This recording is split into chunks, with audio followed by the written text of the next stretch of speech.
Already brought one Democrat and one Republican together, you and Donald Trump. I really feel like I can continue this in Congress. You mean you're a bipartisan kind of guy? Yes, I can build bridges. I don't build walls, I build bridges. Forget about walls, this is about building bridges. Get ready, because Bernie Sanders and Jimmy Kimmel just did something we've all been waiting for. They went after Donald Trump on TV.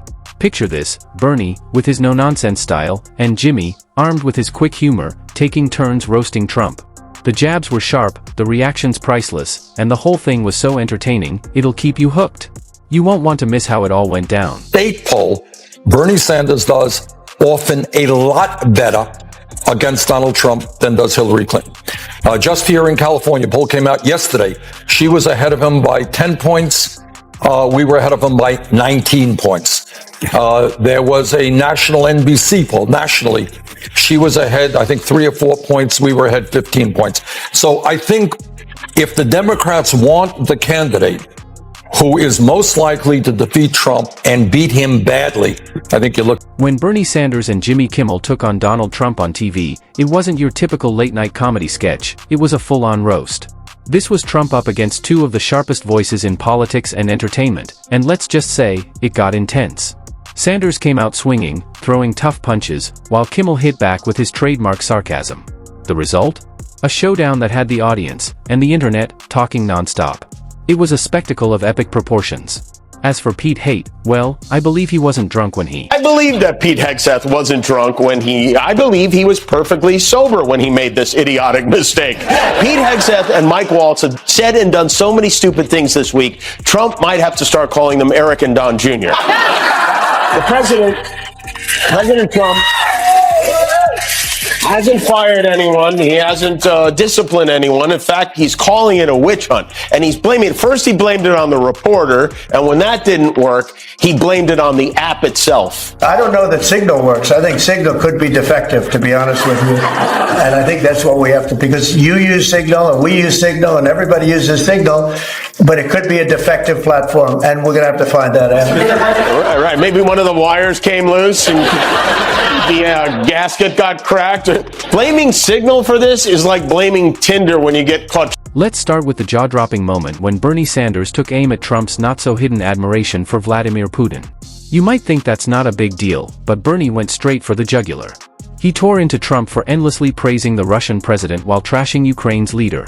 Imagine this, Bernie, a lifelong champion of the working class, watching Trump roll out the red carpet for Putin like he's some kind of hero, while treating Ukraine like the enemy.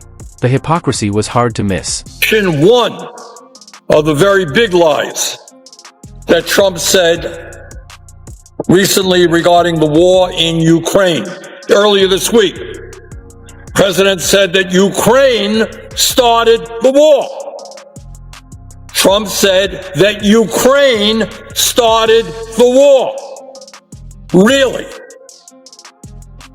That is, as I hope every member of the Senate knows, an absolute lie. Russia invaded Ukraine twice, first in 2014 and then again on February 24th. If you're enjoying this, don't forget to subscribe. Now, we all know Trump's foreign policy is about as sensible as a toddler trying to recite Shakespeare, but Bernie laid it all out clearly. He called out Trump for backing a dictator who poisons his own people, invades other countries, and locks up anyone who disagrees with him, yet still claims to be making America great again. Seriously, give me a break. That wasn't just a jab, it was a wake-up call. And Trump's response? Who knows, maybe something like, I just like strong men.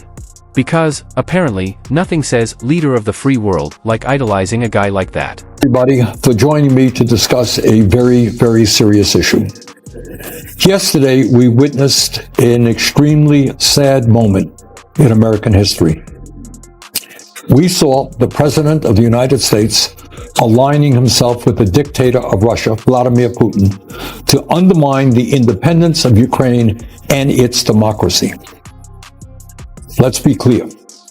Trump is showing us that he sees one of the world's most brutal dictators as his friend, and our longtime democratic allies in Europe as his enemies.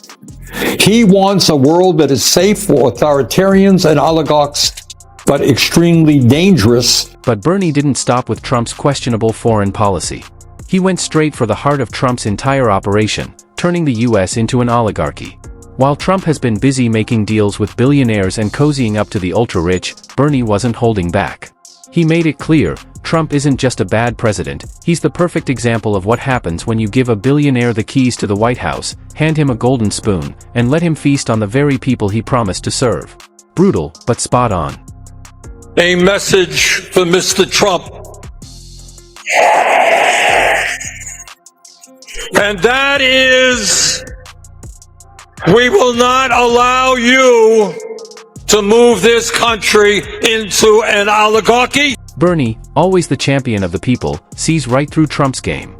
To him, Trump's government is nothing more than an exclusive VIP club for the rich and powerful. Regular folks trying to make ends meet? Not his concern. Instead, he's busy handing out massive tax cuts to his billionaire friends while everyday Americans are left fighting over scraps. It's like Trump's political philosophy is, let them eat cake, but not the good kind, the dry, bulk Costco version. And of course, Bernie's not holding back. He's been warning for years that America is turning into an oligarchy, where only those with enough zeros in their bank accounts get a seat at the table. And what's Trump's response? He falls back on the tired, I'm just a businessman, excuse, as if that somehow makes it okay to turn democracy into a pay-to-play game. It would almost be funny if it weren't so dangerous. To the concept of the big lie, and boy, did we hear that tonight. You say something that is grossly false, say it over and over again, and have right-wing social media blast it out endless times until people actually believe it. And then, rather than address the real issues facing the American people, the struggles that the American people are facing, we find ourselves wasting endless amounts of time discussing Trump's. Then came one of the most cringeworthy moments of the whole roast, Bernie's reaction to Trump's complete indifference toward the American people. Let's be real, if there's one thing Trump has made painfully clear, it's that he cares about everyday Americans about as much as a cat cares about taking a bath. In other words, not at all. Bernie, with the same passion he's always put into fighting for healthcare and social justice, went off on Trump's blatant disregard for the people who actually need help. It will not surprise you when I tell you that Trump is lying, as he's... Want affordable healthcare? Trump's been dismantling that like it's his personal mission. Want a better education system? Well, Trump's got plans for that too, if by plans you mean making it even worse. And Bernie's not the only one calling it out. All across America, people are looking at Trump like, you really think you have the answers? He shows zero empathy, has no real policies to help everyday folks, and yet somehow acts like he's the voice of reason. If anything, Trump has turned caring about Americans into some kind of luxury. He doesn't just ignore their struggles, he profits off them. And the best part? He still acts like he's doing everyone a favor. The audacity is almost impressive. Trump has been very effective in creating what I would call a parallel universe for his supporters. A set of ideas that either have no basis in reality or in the great scheme of things are nowhere near the most important concerns of the American people. And one way that he does that is through the concept of the big lie, and boy, did we hear that tonight. You say something that is grossly false, say it over and over again, and have right-wing social media blast it out endless times until people actually... But the real showstopper of the night came when Bernie dropped a truth bomb about Trump's attack on a federal judge. Yep, Trump actually thought it was a good idea to go after a judge just because he didn't like their ruling. Classic. Bernie, in his usual no-nonsense style, made it clear, you can't just impeach judges because they don't agree with you, you authoritarian-loving, thin-skinned drama queen. Honestly, this is typical Trump, running the country like a reality show where everyone either agrees with him or gets kicked to the curb. It's the kind of leadership that keeps people up at night, wondering what's next. Will he start banning judges he doesn't like? Will he just fire anyone who dares to challenge him? With Trump, nothing's off the table. And Mr. President, what I have to tell you is that the American people are angry, at what is happening here in Washington, D.C., and they are prepared to stand up and fight back. In my view, and what I have heard from many, many people, is that they will not accept an oligarchic form of society where a handful of billionaires control our government, where the wealthiest person on earth, Mr. Musk, is running all over Washington, D.C., slashing the Social Security Administration so that our elderly people today are finding it extremely difficult to access the benefits that they paid into.